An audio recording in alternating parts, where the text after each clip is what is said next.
Bismillahirrahmanirrahim. Assalamualaikum warahmatullahi wabarakatuh. Waalaikumsalam warahmatullah. Alhamdulillah wassalatu wassalamu ala asrofil anbiya'i wal mursalin wa ala alihi washabihi ajmain. Teman-teman, marilah kita mengucapkan syukur atas nikmat yang telah Allah curahkan kepada kita. Di antaranya nikmat waktu, kesehatan, dan yang paling utama adalah nikmat iman dan Islam yang masih kita miliki hingga saat ini. Selain itu, salawat dan salam tak lupa kita ucapkan untuk junjungan kita Rasulullah Shallallahu Alaihi Wasallam dengan selalu berselawat Allahumma sholli ala Muhammad wa ala ali Muhammad. Kita harapkan di akhir kelak kita akan mendapat syafaat dari Rasulullah Shallallahu Alaihi Wasallam. Bapak dan Ibu majelis sirah yang dirahmati Allah, alhamdulillah kita ketemu lagi di kajian Ahad malam seperti biasa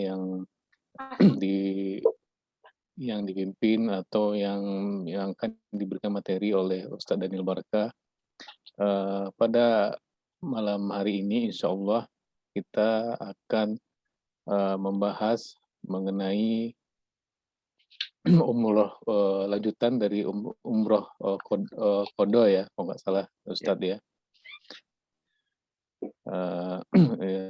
Pembahasan ini adalah lanjutan dari pembahasan kita minggu yang lalu. Untuk itu kita serahkan kepada Ustadz untuk memberikan materinya. Tafadhol Ustadz. Assalamualaikum warahmatullahi wabarakatuh. Alhamdulillah wassalatu wassalamu ala Rasulillah. Asyhadu an la ilaha illallah wahdahu la syarikalah wa asyhadu anna Muhammadan abduhu wa rasuluh alladzi la nabiyya ba'dah, amma ba'd. Hadirin ikhwati iman rahimakumullah, alhamdulillah dengan izin Allah bisa kembali bermuajahah, bertatap muka. Mudah-mudahan seluruh aktivitas kita senantiasa dimudahkan, dilancarkan, diberkahi dan dirahmati Allah Azza wa Jalla. Salawat dan salam semoga dilimpah curahkan kepada Nabiullah Muhammad sallallahu alaihi wasallam beserta para keluarga, sahabat dan segenap umat yang senantiasa itba' kepadanya ila akhiril hayah nanti, mudah-mudahan termasuk kita di dalamnya. Hadirin ikhwati man rahimakumullah, di saat pelaksanaan umroh qadha, Nabi Shallallahu Alaihi Wasallam hanya 3 hari berada di Mekah waktu itu, jadi nggak lama-lama. Memang jatah yang diberikan oleh orang-orang Quraisy hanya 3 hari. Kemudian Nabi Shallallahu Alaihi Wasallam ditawari oleh Abbas bin Abdul Muthalib. Jadi Abbas ya notabene pamannya Nabi Shallallahu Alaihi Wasallam. Abbas ini mendatangi Nabi dan menawarkan Maimunah binti Haris untuk dinikahi. Maimunah binti Haris ini iparnya Abbas bin Abdul Muthalib. Berarti saudari dari istrinya Abbas bin Abdul Muthalib. Jadi Abbas punya istri namanya Ummu Fadl atau Lubabah Al-Kubra. Beliau punya adik namanya Maimunah binti Haris. Kemudian nanti ada lagi saudaranya Maimunah, juga saudaranya Lubabah Al-Kubra, namanya Lubabah As-Sugra. Lubabah As-Sugra ini nanti dinikahi oleh Walid bin Mughirah, yang kemudian nanti punya anak namanya Khalid bin Walid. Jadi Khalid bin Walid itu manggil istrinya Abbas bin Abdul Muthalib sebagai bibi. Berarti jatuhnya Abdullah bin Abbas itu kakak sepupunya Khalid bin Walid. Secara nasab dari jalur ibu ya. Jadi Abdullah bin Abbas merupakan kakak sepupu dari Khalid bin Walid. Kenapa? Karena ibu dari Khalid bin Walid merupakan adik dari ibunya Abdullah bin Abbas. Jadi ini apa namanya? Keruwetan nasabnya orang-orang Arab, karena memang di antara mereka berdekatan secara nasab, kemudian nikah, jadi bisa jadi Ada orang nikah dengan sepupunya, ada orang nikah dengan anak sepupunya. Saya rasa itu menjadi tradisi Arab ya, bukan tradisi Islamnya, tapi lebih kepada tradisi bangsa Arabnya. Supaya trust atau genetik itu tidak lari kemana. Supaya kesukuan itu tetap terjaga. Biasanya di antara dasar pernikahannya adalah kebesaran nama suku. Allah. Nah, jadi ikhwatiman rahimakumullah, yang tadi disebutkan Ummu Lubabah atau Ummu Fadl, Lubabah Al-Kubro, kemudian Lubabah As-Sugro itu saudarinya Maimunah binti Haris dari pihak bapak. Nama bapaknya kan Haris bin Hazn bin Buzair bin Hazn. Jadi dari jalur bapak. Maimunah binti Haris punya ibu namanya Hindun binti Auf. Dari Hindun binti Auf ini, beliau Maimunah binti Haris juga punya saudari. Di antaranya adalah Asma binti Umais. Asma binti Umais seibu jatuhnya dengan Maimunah binti Haris. Cuman beda bapak ya. Kalau Asma bapaknya Umais, kalau Maimunah bapaknya Haris. Tapi ibunya sama, yakni Hindun binti Auf. Jadi Asma binti Umais saudara seibu dengan Maimunah binti Haris. Nanti Asma binti Umais itu dinikahi oleh Ja'far bin Abi Thalib. Ketika Ja'far bin Abi Thalib wafat dalam perang Mu'tah, nanti Asma binti Umais dinikahi oleh Abu Bakar As-Siddiq sampai punya anak namanya Muhammad. Kemudian Asma binti Umais setelah ditinggal wafat oleh Abu Bakar, karena hanya 2 tahun Abu Bakar bersama dengan Asma binti Umais, nanti Asma binti Umais dinikahi oleh Ali bin Abi Thalib radhiyallahu anhu. Jadi apa namanya? Ja'far, dari Ja'far ke Abu Bakar, dari Abu Bakar ke Ali bin Abi Thalib radhiyallahu. Itu Asma binti Umais. Yang notabene saudarinya Maimunah binti Haris. Kemudian nanti ada Salma binti Umais. Ini juga masih saudari dari Maimunah binti Haris. Sekali lagi cuman beda bapak tapi satu ibu. Salma binti Umais nanti dinikahi oleh Hamzah bin Abdul Muthalib. Jadi Asma dan Salma abang ade, Asma kakak ade, Asma dinikahi oleh Ja'far. Ja'far ini ponakannya Hamzah. Hamzah nikahin Salma. Jadi ya begitulah ya. Agak ribet memang. Nah, hadirin ikhwatiman rahimakumullah, selain Asma binti Umais, Salma binti Umais, Hindun juga menikah lagi dengan Huzaimah namanya. Jadi Hindun ini nikah dengan Haris, punya anak Maimunah, Lubabah, Lubabah Kubro, Lubabah Sugro. Hindun binti Auf nikah lagi dengan Umais, punya anak Asma dan Salma. Nanti Hindun menikah lagi dengan Huzaimah, punya anak namanya Zainab. Zainab binti Huzaimah itu dinikahi oleh Nabi Shallallahu Alaihi Wasallam. Maka sosok Hindun binti Auf ini oleh orang-orang Mekah dianggap sebagai wanita yang beruntung, wanita yang penuh dengan kehormatan. Kenapa? Karena menantunya Hindun binti Auf semuanya terhormat, semuanya orang-orang hebat. Ada Abbas bin Abdul Muthalib, ada Walid bin Mughirah, ya secara ekonomi mapan lah dan kaya raya kan, jadi terhormat lah, walaupun secara akidah kan Walid bin Mughirah bukan muslim. Kemudian ada Ja'far bin Abi Thalib, ada Hamzah bin Abdul Muthalib, bahkan yang paling luar biasa ya bermenantukan Nabi Muhammad Sallallahu Alaihi Wasallam. Jadi ini di antara kedekatan nasab masyarakat Arab atau dalam kurung orang-orang Mekah. Fokusnya kepada Maimunah binti Haris. Hadirin ikhwatiman rahimakumullah, tadi di awal saya sampaikan Nabiullah Muhammad ditawari oleh Abbas bin Abdul Muthalib. Jadi Maimunah binti Haris menyerahkan kewaliannya kepada Lubabah Al-Kubro atau ibunya dari Abdullah bin Abbas atau istri dari Abbas bin Abdul Muthalib. Kemudian oleh Lubabah Al-Kubro diamanatkan kepada Abbas bin Abdul Muthalib, sehingga nanti Abbas lah yang ngurusin segala sesuatunya berkaitan dengan pernikahan Nabi dengan Maimunah binti Haris. Hadirin ikhwatiman rahimakumullah, Maimunah binti Haris dinikahi oleh Nabi Shallallahu Alaihi Wasallam dengan mas kawin 400 dirham. Itu mas kawin yang Nabi berikan kepada Maimunah binti Haris. Kemudian setelah Nabi Shallallahu Alaihi Wasallam selesai umroh, tadinya, hadirin, ini tadinya ya, awalnya, selesai umroh selama 3 hari atau selesai haji lah selama 3 hari, Nabi mau melangsungkan akad nikah tadinya. Berarti automatically kalau ditambah untuk prosesi pernikahan, berarti Nabi akan tinggal di kota Mekah lebih dari 3 hari. Bisa 4, bisa 5, tergantung selama apa resepsinya. Tergantung nih, kalau misalkan resepsinya cukup 1 hari, ya 1 hari selesai. Berarti cuma 4 hari. Nanti nambahnya cuma 1 hari. Kalau memang harus nambah 2 hari, ya 2 hari.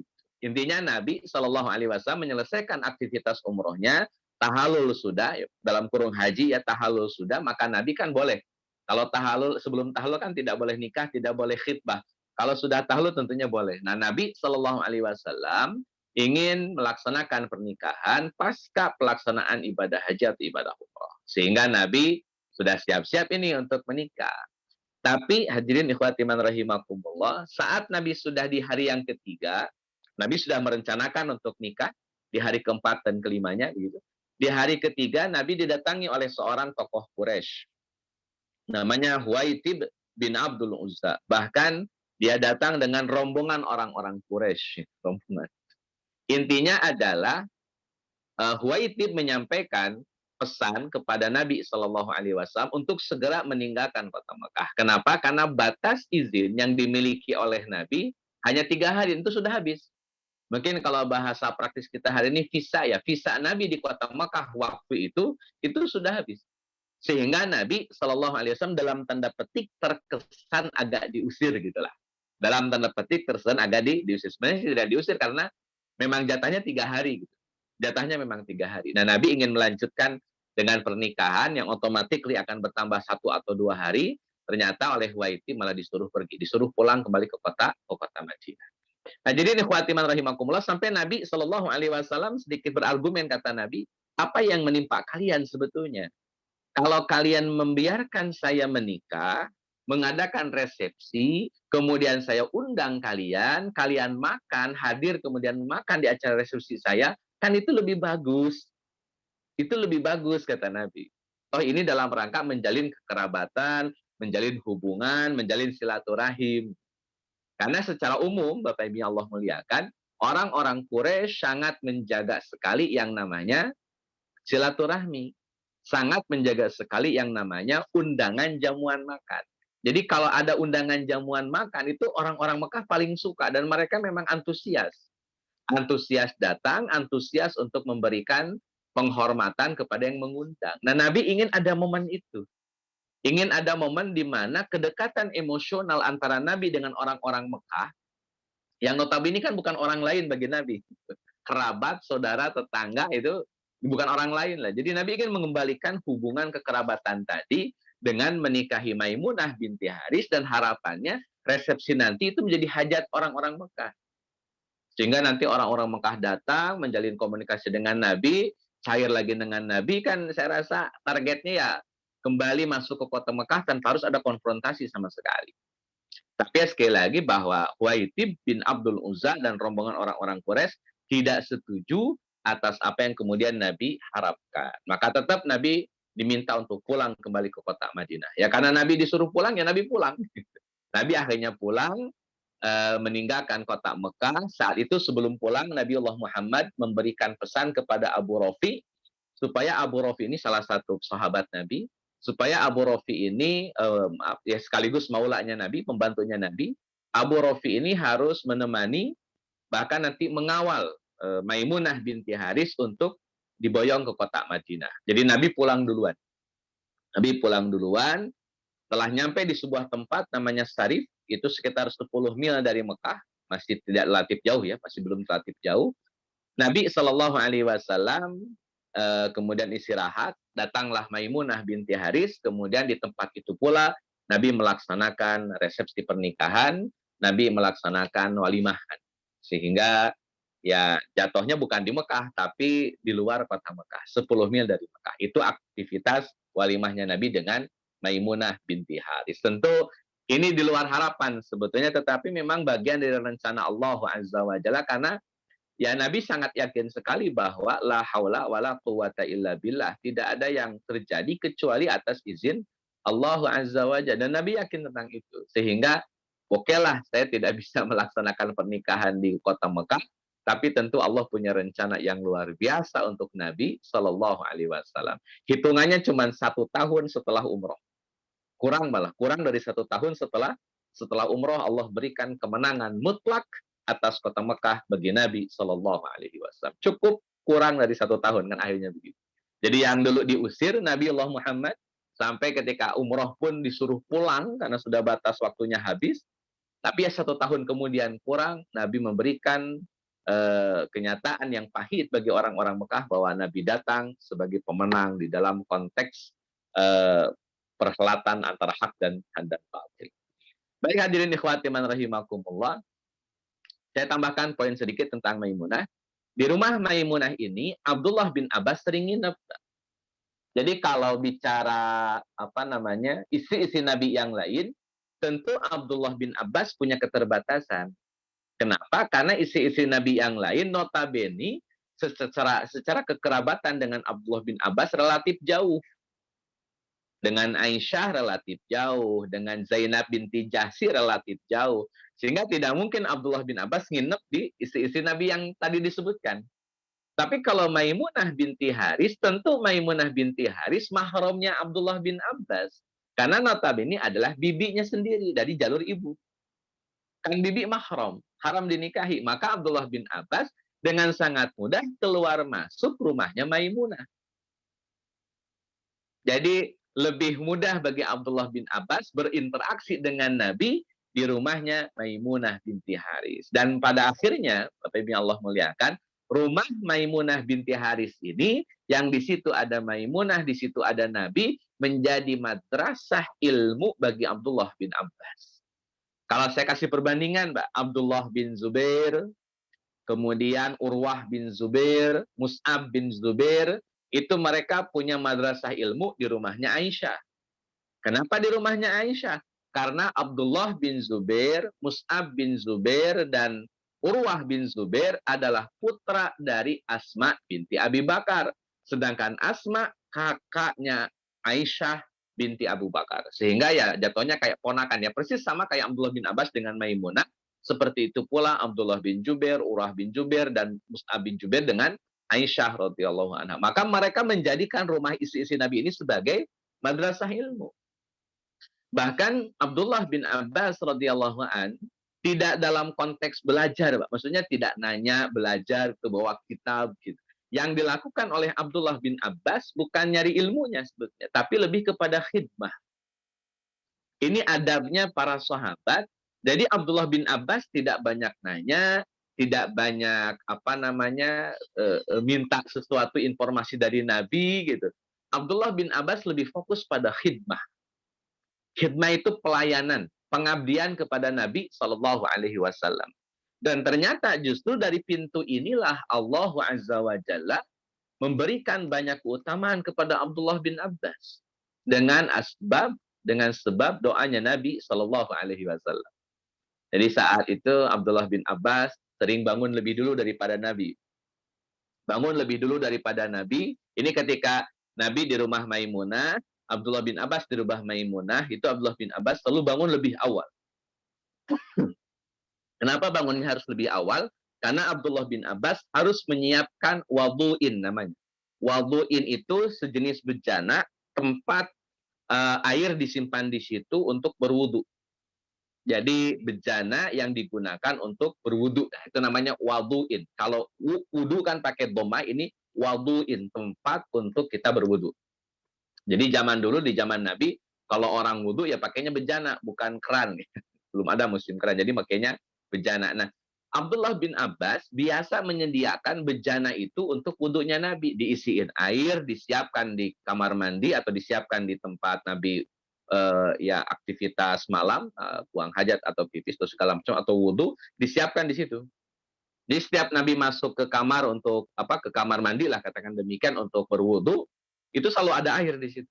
Selalu ada air. Dan itu yang melakukannya adalah Abdullah bin Abbas. Sampai Nabi tahu bahwa yang melakukan adalah Abdullah bin Abbas. Akhirnya karena sering khidmah, sering tiap pekan selalu memberikan bantuan ke Nabi, melayani Nabi, pokoknya setiap ada di rumahnya Maimunah, Nabi dilayani oleh Abdullah bin Abbas. Maka Nabiullah Muhammad Shallallahu Alaihi Wasallam mendoakan Abdullah bin Abbas.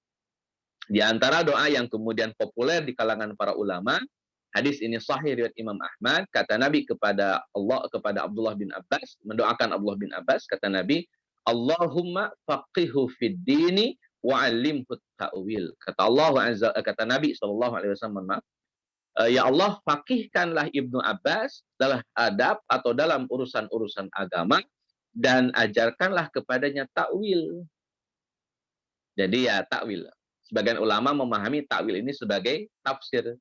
Jadi arti takwil itu ya tafsir. Saya ulang, arti dari takwil itu ya tafsir. Maka ya Allah, kata Nabi Allah Muhammad, berikanlah dia kefakihan di dalam urusan agama. Itu satu. Yang kedua, ajarkan dalam kurung tafsir Al-Quran.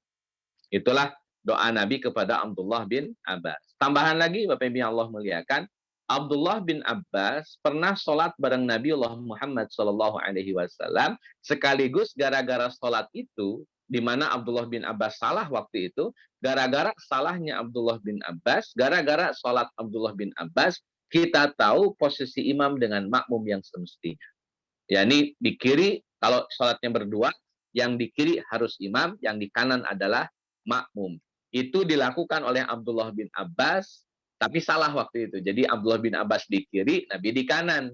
Maka oleh Nabi dipindahkanlah Abdullah bin Abbas ke sebelah kanan, supaya Nabinya bisa di kiri, untuk menegaskan bahwa yang jadi imam ya Nabi, bukan Abdullah bin Abbas. Itu dari rumahnya Maimunah binti Haris. Dalam riwayat yang lain dijelaskan bahwa Maimunah binti Haris ada 7 hadis yang dihafal dari Nabi Sallallahu Alaihi Wasallam. Allah. Baik hadirin ikhwati man rahimakumullah, itu Maimunah binti Haris, salah satu dari istri-istri Nabi Sallallahu Alaihi Wasallam. Seingat saya sudah banyak istri yang dijelaskan ya, walaupun ringkas-ringkas. Ada Zainab binti Huzaimah, sudah, Aisyah, sudah, Khadijah, sudah, Zainab binti Jahsy, sudah, Juwariyah binti Haris juga sudah, Sofiyah binti Huyai bin Akhtab juga sudah, kemarin Ummu Habibah, sebelumnya Ummu Salamah, siapa lagi? Saya rasa ini Maimunah ini kalau dalam urutan yang dinikahi oleh Nabi adalah wanita terakhir yang Nabi Shallallahu Alaihi Wasallam nikahi. Jadi harusnya pembahasan kita tidak lagi bahas istri Nabi. Atau mungkin ada yang kelewat ya, saya lupa lagi, mungkin nanti bisa dibantu. Kira-kira ada istri Nabi yang belum tersampaikan atau belum dibahas atau bagaimana? Allahu a'lam. Baik, ikhwani fillah rahimakumullah, melanjutkan pasca umroh qadha ini, setelah Nabi menikah dengan Maimunah binti Haris, ada sebelumnya kan pernah saya sampaikan bahwa orang-orang Mekah Quraisy ketika melihat Nabi haji, sebagian di kalangan mereka bertanya-tanya, kok Islam bisa datang ke sini? Kok Nabi Muhammad bisa datang ke Mekah? Kok mereka bisa haji di depan mata kita? Dan sekian pertanyaan-pertanyaan yang lainnya yang menggambarkan bahwa kayaknya si Roma-Romanya Islam bener nih. Kayaknya Roma-Romanya Islam bener nih. Itu setidaknya diterima oleh orang-orang yang masih punya pikiran yang sehat.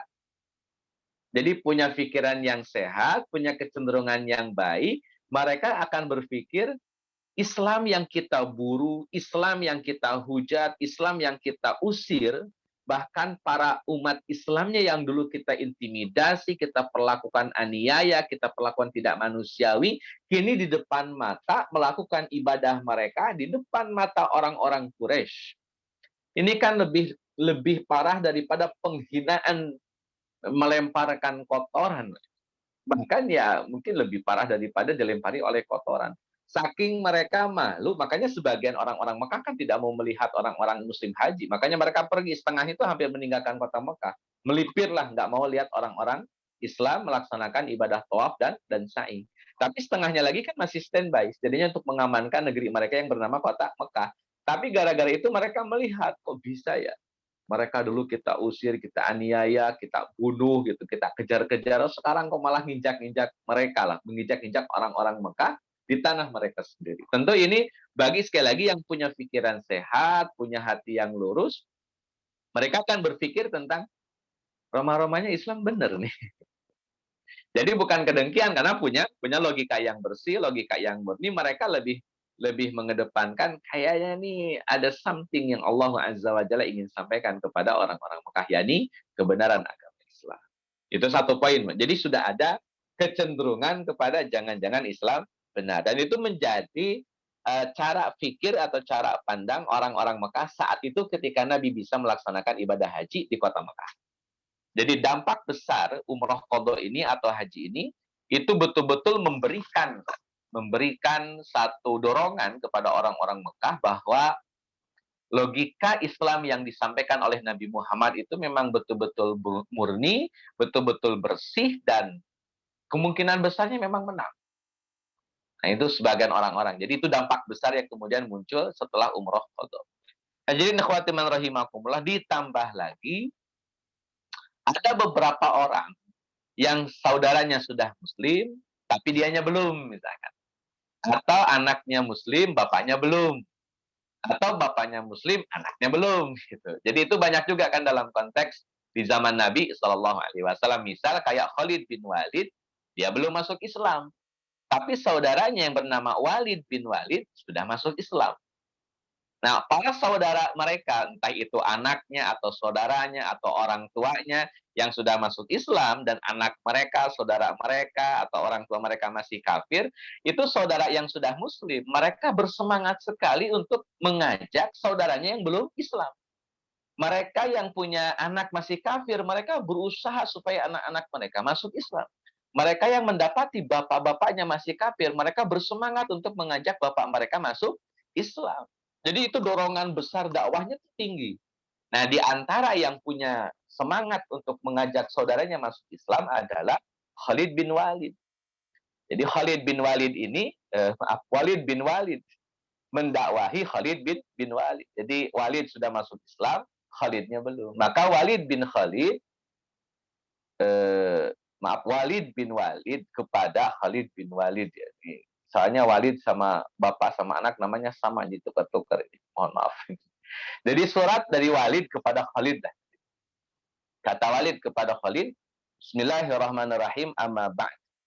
Sesungguhnya aku tidak menemukan sesuatu yang lebih mengherankan, kata Walid kepada Khalid, daripada jauhnya pikiranmu dari Islam. Ini komentar Walid kepada saudaranya yang bernama Khalid. Kata Walid, saya heran, kenapa sih orang secerdas kamu, sepintar kamu, kok masih jauh dari pikiran tentang Islam? Kok bisa? Tidak seorang pun yang tidak mengenal agama seperti Islam. Tak seorang pun yang tidak mengenal agama seperti Islam. Gak ada yang gak tahu. Semuanya pasti tahu agama tentang seperti Islam ini. Artinya, dari mulai seluruh nabi, seluruh zaman, seluruh generasi, ini tentunya Walid sudah ngaji Quran cukup banyak ya. Sehingga beliau simpulkan bahwa semua nabi, semua ajaran, semua orang, semua manusia akan bermuara pada ajaran tauhid, ajaran Islam. Itu kata Walid kepada Khalid. Dan ini yang paling penting, Bapak Ibu yang Allah muliakan, kata Walid kepada Khalid, aku pernah ditanya suatu kali oleh Rasulullah tentang dirimu. Jadi ini satu sisi sentimentalnya. Yang pertama, Walid ingin menjelaskan tentang argumentasi logis bahwa orang cerdas masuk Islam. Itu rumus yang diingin atau satu frame yang ingin disampaikan oleh Walid kepada Khalid, orang yang cerdas itu masuk Islam. Di iklan tuh orang yang cerdas minum apa. Kalau ini orang yang cerdas itu masuk Islam. Makanya heran kalau ada orang secerdas Khalid kok belum juga masuk Islam, tuh heran. Kenapa kok orang secerdas kamu tidak mau masuk Islam? Itu argumentasi yang katakanlah logisnya, yang lebih kepada analisa ya, seorang Khalid bin Walid. Tapi yang kedua yang disampaikan oleh Walid bin Walid kepada Khalid bin Walid adalah sentimen perasaannya atau emosionalnya. Dan ini lebih efektif ternyata, kata Walid. Tahu nggak Bang, saya itu pernah ditanya oleh Nabi tentang antum. Jadi ikhwati man rahimakumullah, kita kembali kepada sosok Khalid. Di antara orang yang punya logika sehat dan dia punya pikiran kayaknya Islam bener nih, itu di antaranya adalah Khalid bin Walid.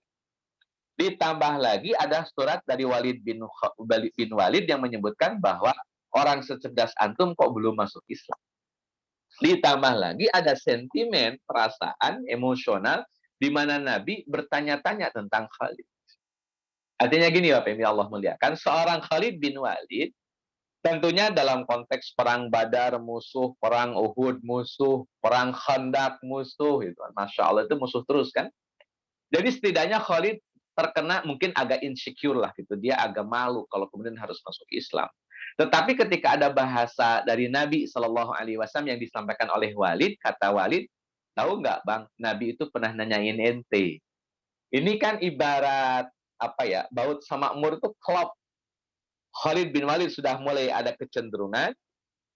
Khalid bin Walid sudah punya logika yang sehat, sudah punya lah kecenderungan ke arah Islam, ditambah lagi Nabi nanyain Khalid. Tentu Khalid makin berani, makin siap, makin semangat untuk memeluk agama Islam. Sudah ada paradigma yang benar tentang Islam, ditambah lagi ditanyain sama Nabi Shallallahu Alaihi Wasallam. Dan bisa jadi, Bapak Ibu Allah muliakan, kalau tidak ditanyain bisa jadi insecure. Kenapa? Karena seorang Khalid bin Walid track recordnya itu musuh Islam dulu.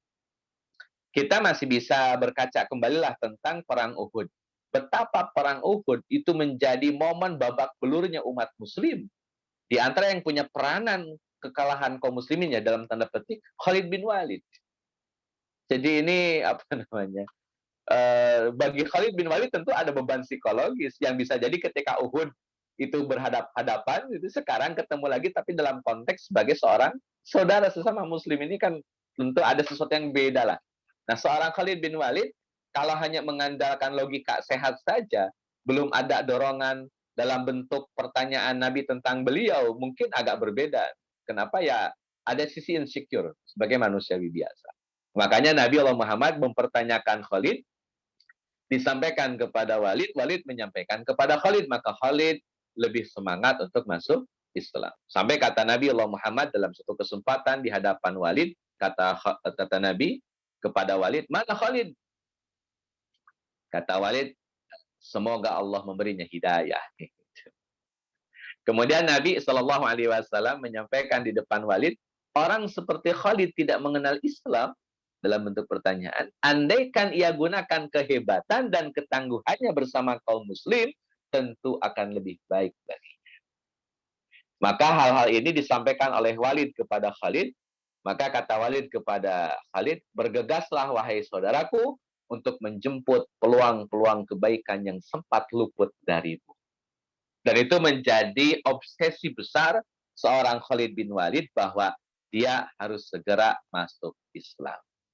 Hadirin khatiman rahimakumullah, akhirnya Khalid bin Walid memutuskan masuk Islam.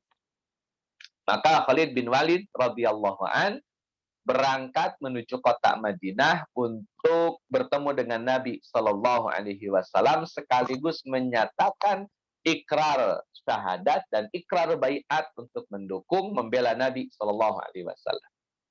Singkat cerita, Khalid berangkat dari kota Mekah. Sebelum meluncur ke kota Madinah, berangkat menuju kota Madinah. Sebelum meluncur ke kota Madinah, Khalid bin Walid radhiyallahu an menemui beberapa tokoh Quraisy, ya minimal yang slating dengan beliau lah, atau yang punya nama besar seperti nama besar beliau. Di antaranya adalah Sofwan bin Umayyah, anaknya Umayyah. Kemudian Ikrimah bin Abi Jahal, anaknya dari Abu Jahal, dan Utsman bin Talha. Ketemu dengan Sofwan bin Umayyah, Khalid adu debat, adu argumen. Intinya Sofwan mempertanyakan integritas Khalid, Sofwan mempertanyakan loyalitas Khalid. Tapi Khalid menjawab, enggak, saya pengen masuk Islam. Saya pengen masuk Islam. Kemudian ketemu lagi dengan Ikrimah bin Abi Jahal juga sama. Ikrimah bin Abi Jahal dengan Khalid adu debat, adu argumen. Intinya Khalid bin Walid menyatakan, saya ingin masuk Islam. Tapi Sofwan bin Umayyah, Ikrimah bin Abi Jahal tidak berani ngapa-ngapain Khalid. Satu, karena memang kedekatan kabilah dengan mereka. Dan yang kedua, ya kita tahu Khalid bin Walid radhiyallahu an kan pedang yang terhunus. Jadi ngajak ribut Khalid ya sama juga bohong. Nah, cuman pas ketemu dengan Utsman bin Talha, ternyata Utsman bin Talha memiliki keinginan yang sama. Ketika disampaikan oleh Khalid bin Walid, saya masuk Islam.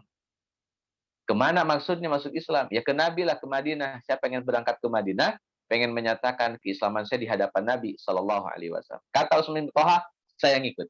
Nah, nanti kita jelaskan Utsman bin Talha bagaimana track record beliau di dalam beberapa sih sekilas saja ya. Hadirin khawatiman rahimakumullah.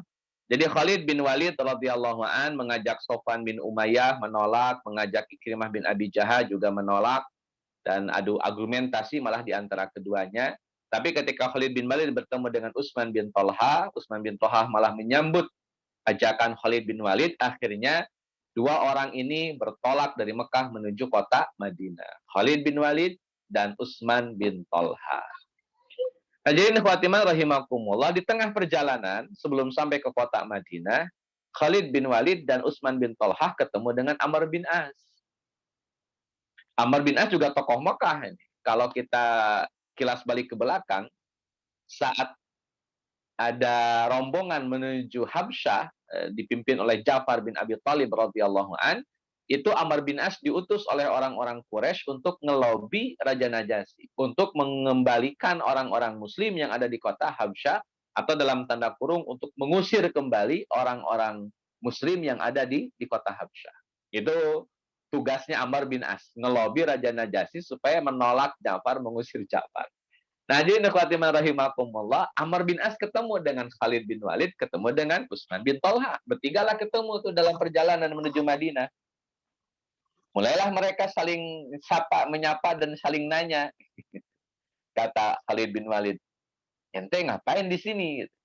Kata Amr bin As, "Saya mau berangkat menuju Madinah." Kata Khalid, "Saya juga." Utsman bin Talha juga, "Saya juga." "Mau ngapain kita ke sana?" Kata Khalid. Kata Amr bin As, "Saya ingin masuk Islam." "Oh, kalau gitu pas dong, kita juga sama ingin masuk Islam." Akhirnya bertigalah jadinya berangkat dari kota Mekah menuju kota Madinah. Hadirin ikhwatiman rahimakumullah, sesampainya di kota Madinah, Khalid bertemu dulu dengan Walid. Yang tadi saya ceritakan, yang ngirim surat, yang ngasih tahu kalau Nabi nanyain Khalid, ya saudaranya Khalid ini namanya Walid. Kata Walid kepada Khalid, "Cepatlah, sesungguhnya Rasulullah Shallallahu Alaihi Wasallam telah mengetahui kedatanganmu dan beliau sangat gembira dengan kedatangan. Beliau sedang menunggu kalian." Ini Masya Allah. Jadi Nabi tahu betul ketika Khalid bin Walid bertolak dari Mekah menuju kota Madinah. Dan orang yang disebutkan oleh Nabi untuk membela izahnya Islam itu selalu jadi. Waktu Umar bin Khattab masih belum muslim, kata Nabi kepada Allah Azza wa Jalla dalam bentuk doa, "Ya Allah, kuatkanlah Islam dengan salah satu di antara dua Umar." Ternyata Umar bin Khattab yang Allah pilih dan dia menguatkan agama Islam. Sampai kata Abdullah bin Mas'ud itu, dulu sebelum Umar bin Khattab masuk Islam, kita kalau sholat masih sembunyi-sembunyi. Sekarang setelah Umar bin Khattab masuk Islam, kita sholat terang-terangan. Sampai keluar memperlihatkan, menampakkan keislaman mereka di hadapan orang-orang Quraisy. Jadi itu orang yang disebut oleh Nabi pasti jadi. Termasuk Khalid bin Walid disebut oleh Nabi, ditanyakan oleh Nabi kepada saudaranya yang bernama Walid. Qadarullah, ya masuk Islam. Dan ini bagian dari nubuat Nabi Shallallahu Alaihi Wasallam. Hadirin khawatiman rahimakumullah. Akhirnya Khalid bertemu dengan Nabi, mengaturkan salam, kemudian mengucapkan syahadat di hadapan Nabiullah Muhammad Sallallahu Alaihi Wasallam. Maka Nabi mendoakan Khalid atau mengomentari masuk Islamnya Khalid. Kata Nabiullah Muhammad, "Segala puji bagi Allah yang telah memberikanmu hidayah. Aku memang sudah melihat kecerdasan dalam dirimu, dan aku berharap semoga kecerdasan itu membawamu pada kebaikan." Jadi saya tegaskan kembali, Bapak Ibu Allah muliakan, bahwa agama Islam adalah agamanya orang-orang cerdas. Mohon maaf ini ya, kepada yang bukan muslim. Nah, jadi ikhwatiman rahimakumullah, Khalid bin Walid radhiyallahu an mengajukan sebuah keinginan, Pak. Ini harapannya Khalid. Kata Khalid, "Wahai Rasulullah, saya telah banyak berada pada posisi yang menentang kebenaran. Ya, perang Badar, perang Uhud, perang Khandaq. Saya selalu menentang kebenaran. Maka berdoalah kepada Allah, wahai Rasul, untuk mengampuni saya, agar Allah berkenan mengampuni saya, memaafkan dosa-dosa saya." Itu kata Khalid kepada Nabi Shallallahu Alaihi Wasallam. Maka jawaban Nabi Shallallahu Alaihi Wasallam, "Ya Allah, ampunkanlah Khalid atas segala perbuatannya yang menghalangi manusia dari jalanmu, jalan Islam, jalannya Allah." Singkat cerita, Khalid bin Walid mendapatkan amnesti penghapusan dosa. Kenapa? Karena Nabi Allah Muhammad SAW tegaskan, orang yang bersyahadat, maka syahadatnya itu menghapuskan seluruh dosa yang telah lalu. Dosa apapun sebelum dia jadi muslim, kemudian dia mengucapkan syahadat, maka dosa selama dia belum jadi muslim dimaafkan dengan syahadat.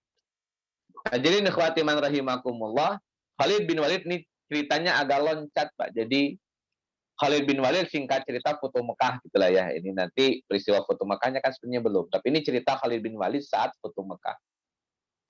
Nanti juga ada heroiknya seorang Khalid bin Walid dalam perang Mu'tah. Tapi mungkin bahas setelah materi ini kita masuk pada perang Mu'tah, peperangan antara kaum muslimin melawan 200.000 pasukan gabungan antara Romawi dengan Bani Ghassan. Itu nanti di pertemuan berikutnya.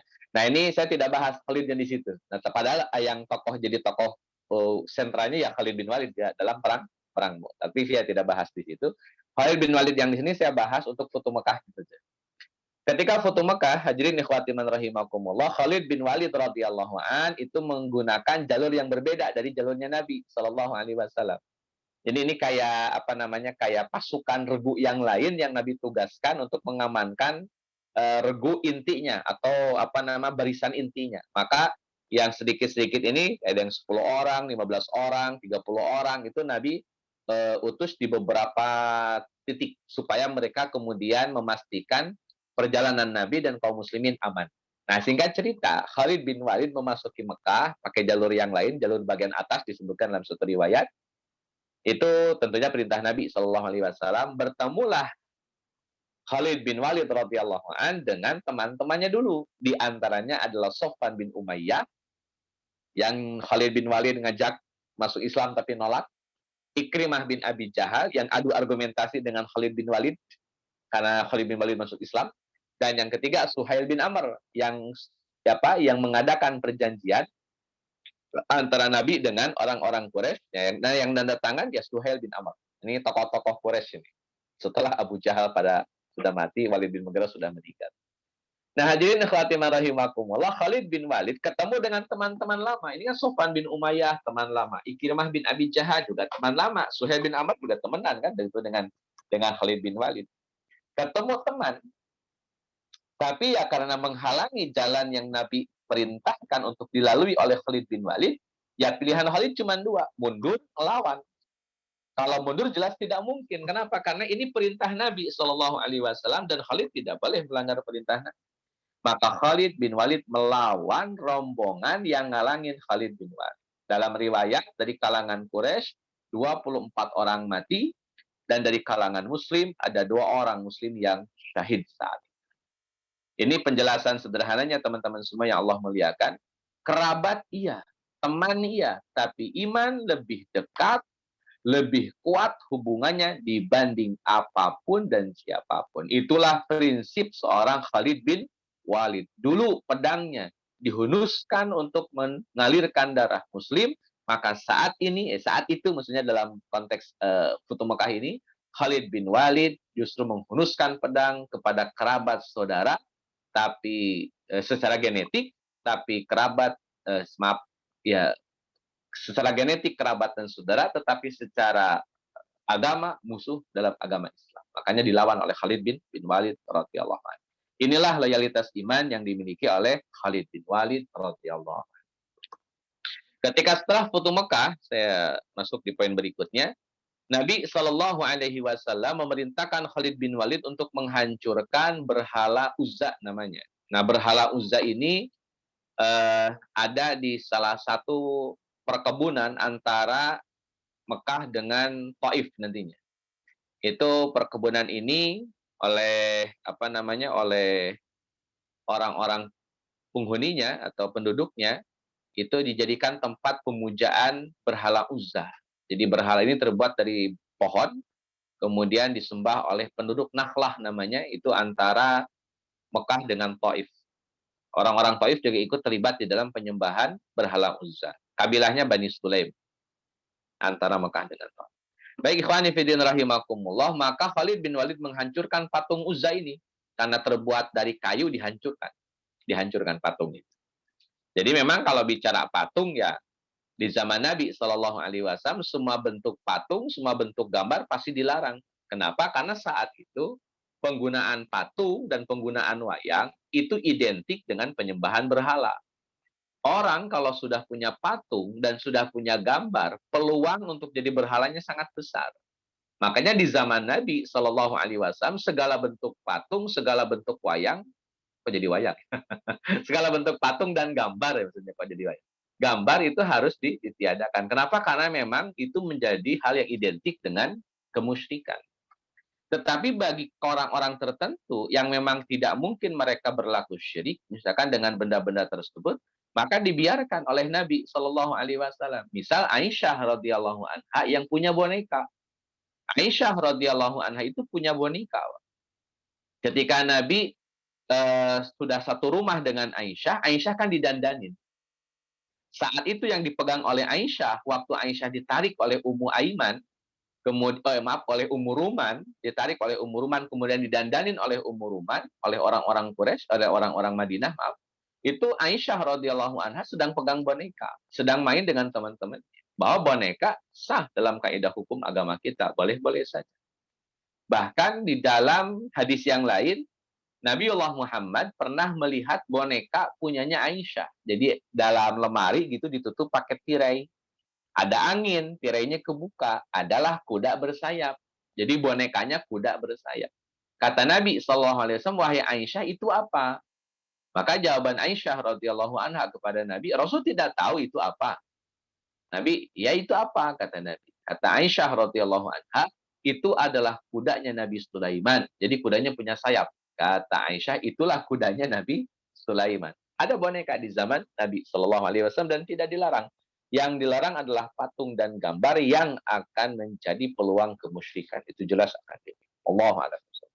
Nah, hadirin Fatimah rahimakumullah, patung Uzza dari kayu sudah dihancurkan.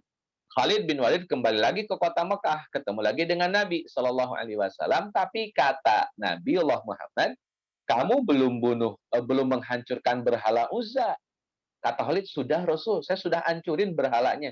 Kata Nabi, belum. Akhirnya Khalid bin Walid kembali lagi ke lembah Nakhlah untuk memastikan masih ada nggak berhala Uzza gitulah. Nah, hadirin ikhwatiman rahimakumullah, ternyata berhala Uzza itu ada kuncennya atau ada yang jagain. Para penjaga-penjaganya ini itu ternyata menjadikan salah satu perempuan berkulit hitam, rambutnya keriting, rambutnya terurai, dan si perempuan inilah yang sebetulnya dijadikan sebagai Uzza. Atau Uzza sebagai patung ada, tapi si perempuan ini dianggap sebagai penyihirnya lah, atau pawangnya atau apalah. Ini sebetulnya yang disembah ya si perempuan ini. Maka ketika Khalid bin Walid ketemu dengan perempuan ini yang berada di balik patung Uzza, maka Khalid bin Walid segera menghunuskan pedangnya dan menghancurkan atau membunuh si wanita tersebut. Dibunuh. Maka kata Nabi Shallallahu Alaihi Wasallam setelah tahu bahwa Khalid bin Walid membunuh si wanita Uzza ini, kata Nabi, itulah Uzza dan dia tidak akan pernah disembah lagi untuk selama-lamanya. Itulah peran Khalid bin Walid radhiyallahu an di dalam keislamannya setelah menjemput hidayah Islam. Allah a'lam. Masuk satu lagi, Pak. Ini tentang Amr bin As ini. Jadi ini juga jadi tokoh yang kontroversial ini di dalam madhab Sunni Syiah ya.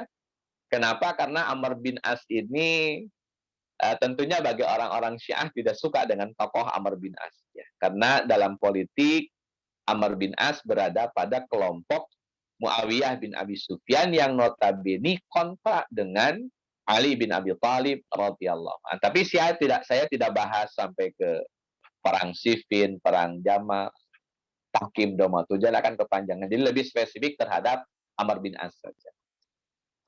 Amr bin As radhiyallahu an ketika akan wafat, akan meninggal, beliau cerita, jadi menghadap ke langit-langit, terus beliau cerita ke orang-orang di sekitarnya bahwa kata Amr bin As, saya ini mengalami 3 fase dalam hidup.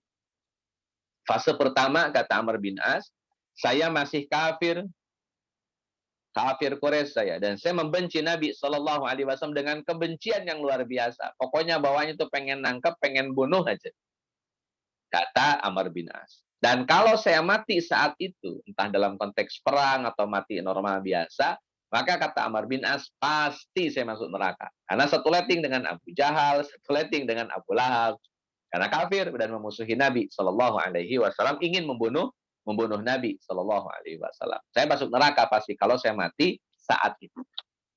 Kemudian datanglah hidayah Islam. Sampailah saya menjadi seorang Muslim. Maka demi Allah, tidak ada orang yang paling saya cintai kecuali Nabi Shallallahu Alaihi Wasallam dibanding siapapun. Bahkan kata Amr bin As, saya tidak pernah bisa menjelaskan fisik Nabi seperti apa. Jadi Amr bin As ini tidak mampu menjelaskan wajah Nabi itu ciri-cirinya seperti apa. Tidak bisa menjelaskan fisik Nabi, terutama area atas itu seperti apa, bagaimana itu tidak bisa. Kenapa? Karena seumur-umur, kata Amr bin As ketika sudah masuk Islam, Amr bin As tidak pernah menatap mata Nabi secara langsung. Selalu nunduk kalau di hadapan Nabi, kalau ngobrol. Pokoknya nunduk.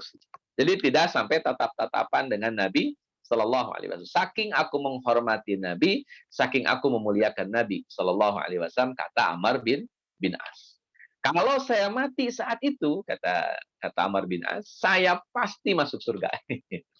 Atau berharap, maaf ya, bukan pasti, berharap masuk surga. Ya kemungkinan besar masuk surga. Jelas lah, karena para sahabat kan radhiyallahu anhum. Sudah Allah ridhoi masanya masuk surga. Itu kata Amr bin As. Itu di fase kedua. Fase yang ketiga, inilah fase fitnahnya bagi Amr bin As. Bahkan tidak hanya Amr bin As, fitnah bagi kaum muslim. Karena saat fase yang ketiga ini, hadirin ikhwati man rahimakumullah, sesama muslim bunuh-bunuhan. Sesama muslim bunuh-bunuhan, sesama muslim saling menumpahkan darah satu sama lain. Bahkan dalam kurung sesama sahabat mereka berdarah-darah. Makanya kata Amr bin As, kemudian terjadilah suatu perkara yang aku tidak tahu bagaimana keadaanku kala itu. Masuk kategori kafir atau mukmin, masuk kategori penghuni neraka atau masih ada peluang masuk surga. Tidak bersamaku angin yang berhembus, demikian juga api. Jadi ini ungkapan bahwa nggak ada bimbingan, nggak ada arahan, nggak ada kata kuncinya apa gitu. Kalau zaman Nabi kan pasti orang nanya ke Nabi selesai. Nah kalau Nabinya nggak ada gimana? Kalau kalian mengubur, sampai kata Amr bin As radhiyallahu an, saat kalian menguburkanku dan kalian lempari aku dengan tanah pekuburan, kemudian kalian berdiri sesaat di pemakamanku dan aku menunggu apa yang akan aku jawab dari pertanyaan-pertanyaan malaikat di dalam kubur. Kata Amr bin As. Jadi ini ada kegelisahan dan kekhawatiran seorang Amr bin As. Hadirin ikhwatiman rahimakumullah. Di fase ketiga ini memang disepakati oleh para ulama adalah pancarobanya kaum muslimin. Sahabat bunuh-bunuhan, kaum muslimin bunuh-bunuhan. Di antara mereka saling menumpahkan darah. Dan itu fakta yang kita tidak bisa menutup mata. Itu fakta. Jadi kalau konflik hari ini sampai di titik inilah hari ini, ya kalau berkaca ke zaman dahulu ya sangat lumrah dan wajar konflik hari ini ada. Zaman dulu saja sampai berkuah darah. Nah, hadirin ikhwati man rahimakumullah, maka betullah yang disampaikan oleh Nabi Shallallahu Alaihi Wasallam bahwa umat ini akan binasa dengan perpecahan, bukan dengan banjir bandang, bukan dengan bencana alam, akan lebih spesifik justru dengan perpecahan. Makanya Nabi Allah Muhammad Shallallahu Alaihi Wasallam mengingatkan kita tentang tidak boleh berpecah belah. Wa'tasimu bihablillahi jami'a wala tafarraqu, sebagaimana dalam surat Ali Imran ayat 100. Baik hadirin ikhwati rahimakumullah, nanti ada perang Jamal, perang antara Ali dengan Aisyah radhiyallahu anha. Walaupun dalam peperangan ini tidak dijelaskan ya apakah Amr bin As ikut dengan Ali atau ikut dengan siapa, wallahu alam. Tapi fase ketiga ini zaman fitnah itu ada perang Jamal, ada perang Siffin, dan nanti ada tahkim daumatul jandal. Wallahu alam. Hadirin ikhwatiman rahimakumullah, kita kenalan dengan Amr bin As. Amr bin As ini sosok yang mungkin kalimat yang paling pas itu ya, Amr bin As ini satrianya orang Mekah. Kesatrianya orang Mekah. Orang Arab lah, kesatria orang Arab. Namanya Amr bin As. Pertama, kemampuan Amr bin As adalah seorang negosiator yang ulung. Beliau kalau disuruh nego sama siapapun paling jago. Kenapa? Ucapannya paling fasih, bicaranya paling fasih, puitis juga, pandai merangkai kata, penekanannya kuat, lobby-lobbynya cakep. Nah, nanti kemampuan Amr bin As ini akan sangat besar peranannya dalam konteks perjanjian tahkim daumatul jandal. Yang bagi sebagian kalangan ini sangat merugikan Ali bin Abi Thalib radhiyallahu anhu. Itu Amr bin As. Makanya juga diutus ke Habsyah untuk menghasut Raja Najasyi supaya mengusir kembali Ja'far bin Abi Thalib. Yang negonya ya Amr bin As karena memang jago. Jadi mungkin kalau sekarang apa ya, diplomat ya, apa dubes atau diplomat ya. Pokoknya yang jago melobi, jago bicara, jago apa kayak jago marketing gitulah, closing terus kalau Amr bin As sudah bicara. Gitu. Yang kedua, Amr bin As adalah seorang penunggang kuda yang handal. Hadirin Fatimah rahimakumullah, seperti halnya Khalid bin Walid, Amr bin As juga datang kepada Nabi kemudian meminta tolong ampunan dari Allah Azza wa Jalla untuk Amr bin As. Ini Masya Allah, Pak. Jadi orang-orang zaman dahulu segalak apapun kayak Khalid bin Walid, Amr bin As, nanti juga Abu Sufyan, sehebat apapun mereka memusuhi Nabi, tapi mereka maaf, tapi mereka tetap merasa bersalah. Dan mereka yakin bahwa itu suatu kesalahan. Makanya rata-rata di antara mereka itu selalu meminta ampunan dari Nabi Shallallahu Alaihi Wasallam atau minta didoakan supaya Allah mengampuni mereka. Nah, hadirin ikhwatimah rahimakumullah, saya rasa ini adab yang sangat penting. Jadi merasa punya salah dan minta maaf atas kesalahan. Ini saya rasa jadi mental yang sangat mahal hari ini. Saking mahalnya sampai susah orang kemudian minta maaf saat punya kesalahan. Wallahu a'lam. Maka bersyukurlah kalau masih punya mental minta maaf saat punya kesalahan. Hadirin ikhwatiman rahimakumullah, ketika Amr bin As minta diampuni oleh Allah Azza wa Jalla, maka kembali Nabi Allah Muhammad menjelaskan, tidakkah engkau ketahui wahai Amr bahwa keislaman itu menghapuskan dosa-dosa sebelumnya.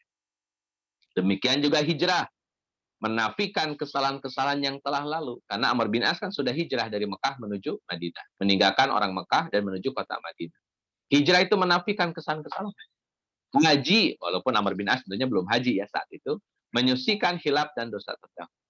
Ini penegasan dari Nabi SAW bahwa Amr bin As telah diampuni oleh Allah Azza wa Jalla. Jadi jangan khawatir, jangan ragu, pasti diampuninya insya Allah. Hadirin ikhwatiman rahimakumullah,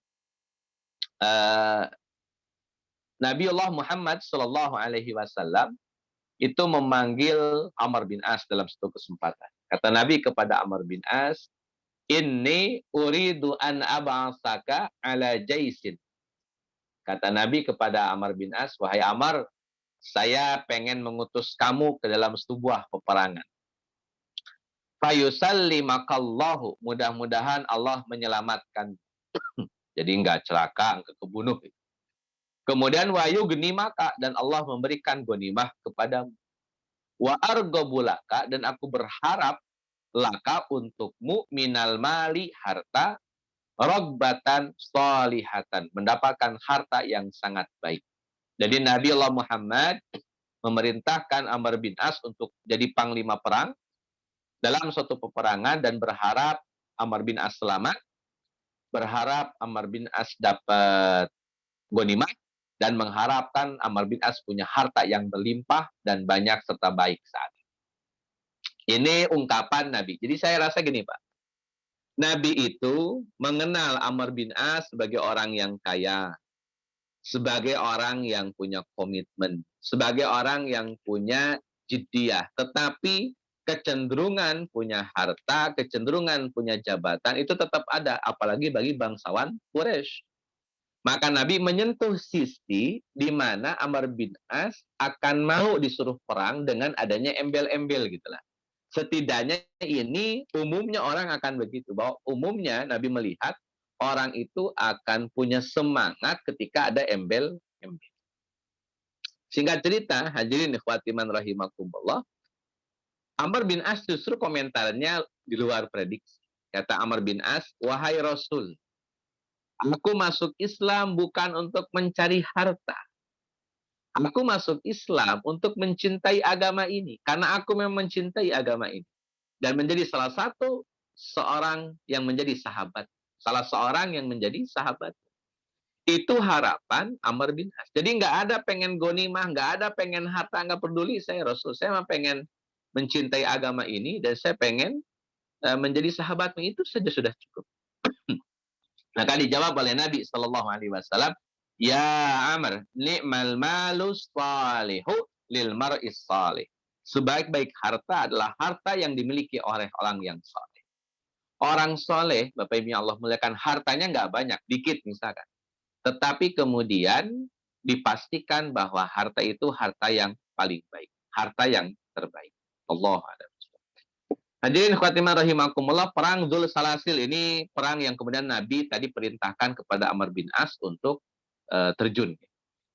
Ini dalam perang Dzul Salasil, ini ada beberapa catatan. Yang pertama, perang Dzul Salasil ini oleh Nabi Allah Muhammad Sallallahu Alaihi Wasallam, panglima perangnya itu diserahkan kepada Amr bin As. Padahal waktu itu baru 3 bulan Amr bin As masuk Islam. Bisa dibayangkan, baru juga 3 bulan masuk Islam, sudah jadi panglima perang. Satu, Pak. Dan ini Nabi Allah Muhammad ingin ya sekaligus tes case, sekaligus menunjukkan kualitasnya seorang Amr bin As untuk mengukur sejauh mana kualitas Amr bin As. Maka ya menunjukkan loyalitas iman dan menunjukkan kemampuan serta kecerdasan Amr bin As. Biar para sahabat paham juga, tahu juga. Ini kan perlu juga saulah. Amr bin As harus lihat, harus terlihat, harus tampil sehingga dilihat oleh orang, diketahui oleh orang bahwa Amr bin As memang punya kompetensi yang luar biasa. Perang Dzatus Salasil ini menunjukkan tentang betapa Amr bin As punya kecerdasan yang luar biasa. Ini antara Amr bin As dengan kaum muslimin. Jadi ketika berangkat perang untuk Dzatus Salasil ini, Amr bin As sudah memilih tempat untuk stay, untuk tinggal, untuk tenda, ya mukim tenda di situ. Jadi belum sampai ke tempat musuh, tapi sudah mendekati tempat musuh. Cuaca saat itu, Bapak Ibu Allah muliakan, sangat dingin, sangat dingin. Sampai kaum muslimin kemudian mereka datang kepada Amr bin As, kemudian meminta, karena Amr bin As panglima perang, meminta izin untuk menyalakan api. Cuacanya dingin, di waktu malam, ekstrim pula dinginnya. Kaum muslimin ingin menghangatkan tubuh mereka dengan api unggun. Mintalah izin mereka kepada panglima perang dalam kurung Amr bin As, izin untuk membuat api unggun. Tapi alih-alih diizinkan, Amr bin As itu menolak. Nggak boleh.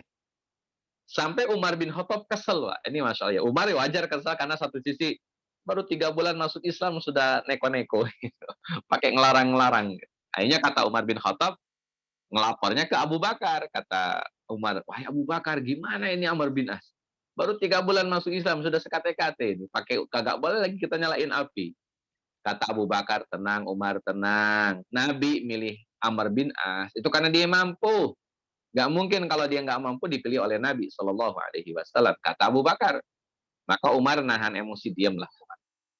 Yang kedua, waktu subuh-subuh menjelang subuh, Amr bin As meminta dibawakan air dingin, meminta dibawakan air.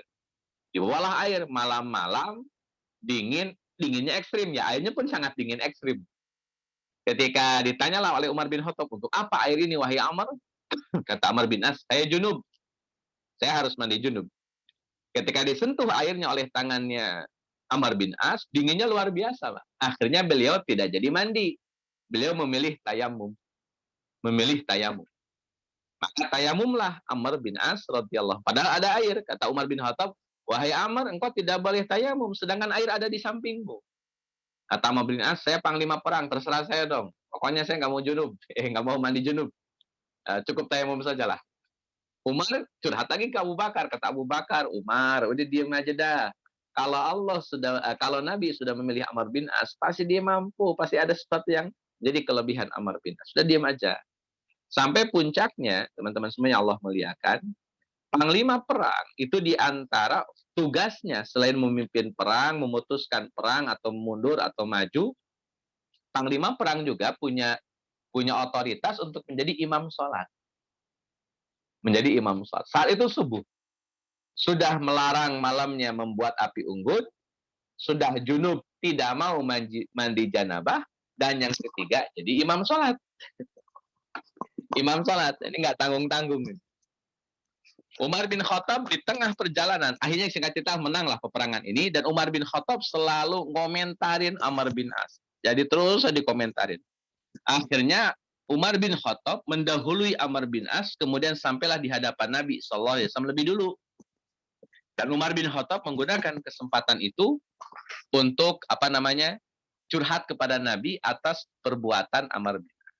Maka diceritakan oleh Umar bin Khattab semuanya itu tentang tidak boleh menyalakan api, tidak mandi junub, kemudian sholat subuh jadi imam sholat, gak ngerti amat gitu. Kenapa kan masih ada yang lain yang bisa jadi imam sholat. Karena ini sudah disampaikan oleh Umar bin Khattab kepada Nabi SAW, maka datanglah Amr bin As. Nabi tinggal nanya saja, wahai Amr, betulkah yang diucapkan oleh Umar 1, 2, 3 ini? Maka kata Amr bin As, betul Rasul, saya memang begitu. Ada alasan nggak? Kata Nabi SAW kepada Amr bin As. Maka dijawab oleh Amr bin As, yang pertama Rasul, saya tidak menyalakan api unggun. Itu keputusan saya. Kenapa? Saya yang paling tahu daerah Zatul Salasil. Saya yang paling tahu karakter kualitas orang-orang Zatul Salasil. Mereka itu Rasul, kalau diserang habis subuh, mereka akan panik, mereka akan parno, mereka peluang besar untuk kalah. Kalau diserangnya mendadak habis subuh, itu pasti kocar-kacir dan pasti mereka kalah. Kalau saya perintahkan atau izinkan orang menyalakan api unggun di waktu malam, terus orang-orang Zatul Salasil melihat ada api unggun, ya mereka akan prepare. Nggak bisa lagi serangan mendadak tuh, nggak bisa lagi serangan fajar mendadak tuh, nggak bisa lagi.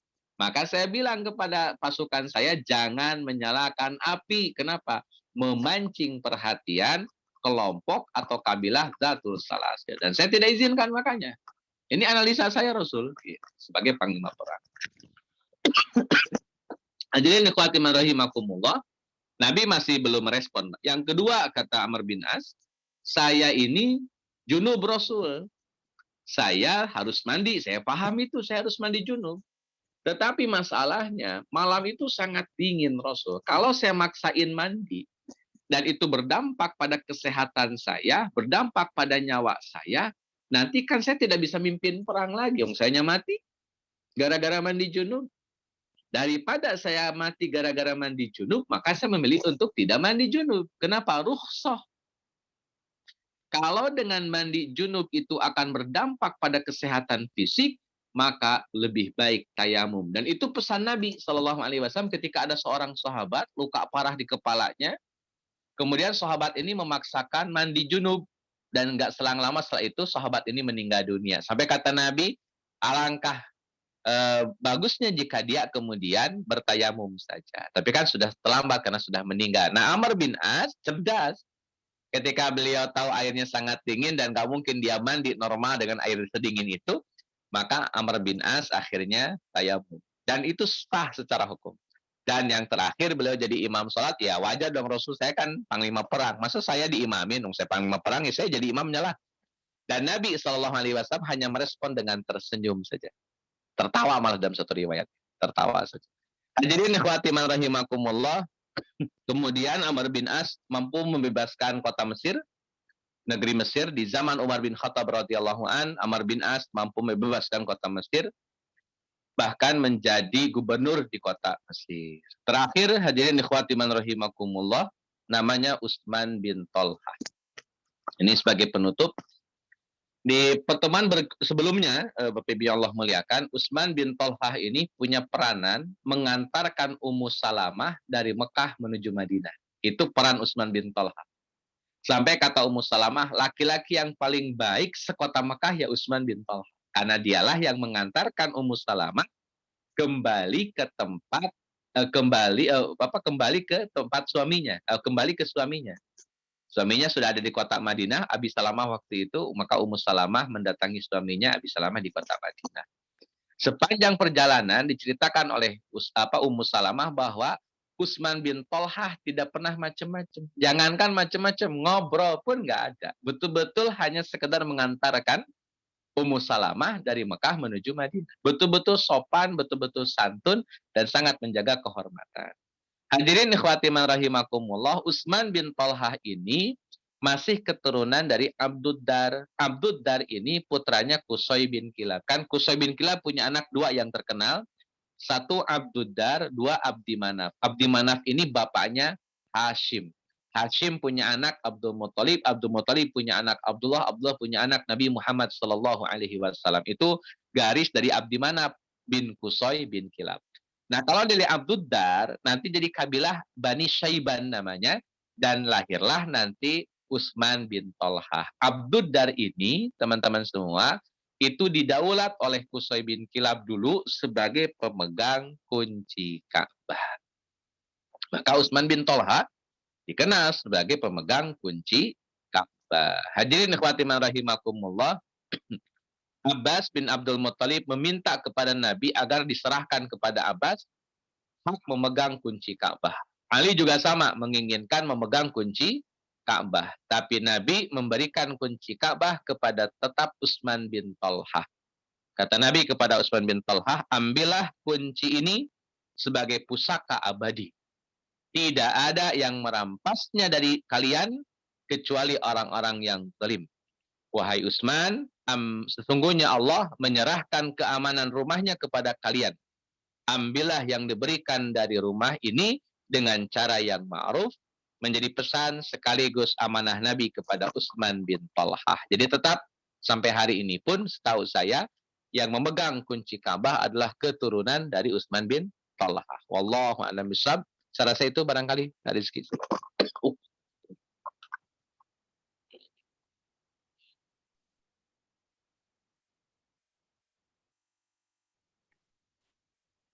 Syukran Ustaz atas materi yang telah disampaikan.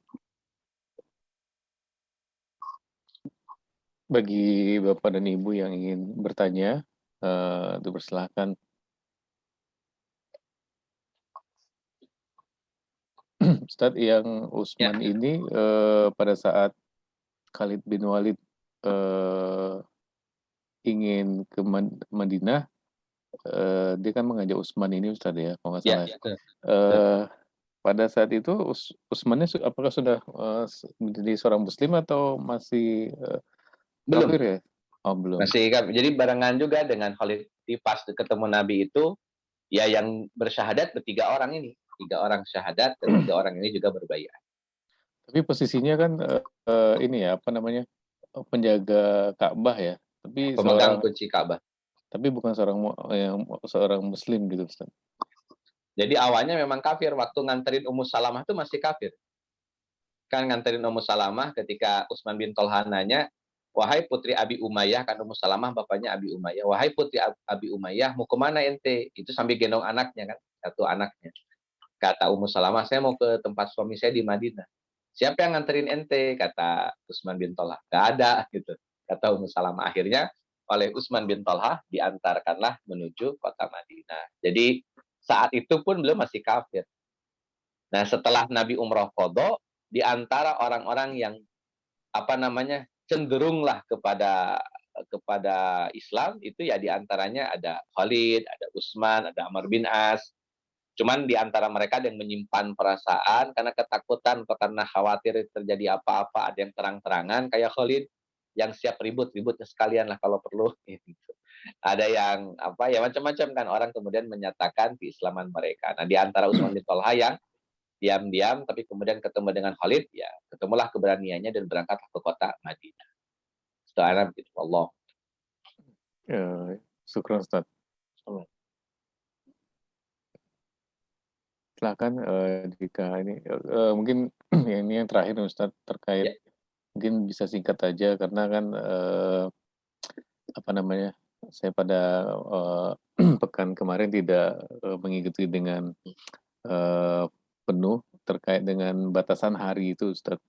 Bahwa ada perjanjian yang hanya 3 hari. selama 3 hari dan apakah seperti apa perjanjiannya dan dalam 3 hari itu artinya seluruh rukun-rukun ibadah untuk haji bisa Haji, bisa terus. tercukupkan ya Ya, Ustaz ya? baik. Secara praktik memang 3 hari itu cukup. Kan dimulai dari tanggal 8, 9, penutupnya 10. 8, 9, 10 itu sudah selesai. Jadi praktek ibadah haji yang kita praktekkan hari ini ya berkisar di 3 hari itu. Tanggal 8, tanggal 9, dan tanggal 10. Penutup itu tanggal 10. 10 itu kemudian nanti kurban, habis kurban tahallul. Jadi selesai sudah aktivitas ibadah haji. Jadi sebenarnya memang pas ya praktek orang-orang Quraisy ketika melaksanakan ibadah haji pun tetap sudah 3 kali itu. Sudah 3 hari seperti itu. 8, 9, 10. Makanya ketika Nabi minta izin untuk umroh atau untuk melaksanakan ibadah haji di tahun ke-7 itu, ya orang-orang Quraisy mempersilahkan, monggo saja. Dan batasannya ya sebagaimana ukuran orang untuk melaksanakan ibadah haji, karena tujuannya haji sudah seukuran dengan ibadah haji, jadi tiga hari. Jadi secara ketentuan rukun syarat tetap sudah terpenuhi dalam kurun waktu tiga hari. Sudah. Baik Ustadz, terima kasih. Mungkin itu pertanyaan terakhir dan sebagai penutup pertemuan kali ini, Syukron, jazakumullah khairan untuk Ustadz Daniel Marka. Semoga ilmu yang telah antum berikan kepada kita semua menjadi pemberat untuk timbangan di akhirat nanti, tentunya sebagai timbangan kebaikan. Sebelum kita tutup majelis ini, kita mengucapkan doa kafaratul majelis. Subhanakallahumma wa bihamdika astaghfiruka anta astaghfiruka wa atubu ilaih. Terima kasih sekali lagi kepada Ustadz dan Barka dan Bapak dan Ibu yang masih ikut pengajian kali ini. Insya Allah kita akan ketemu Ahad pekan depan dengan materi lanjutan dari Umroh Qadha ini. Mohon maaf jika ada kesalahan dari saya dalam hal membawa acara ini. Syukron jazakumullahu khair. Assalamualaikum warahmatullahi wabarakatuh. Waalaikumsalam Waalaikumsalam warahmatullahi warahmatullahi wabarakatuh. wabarakatuh.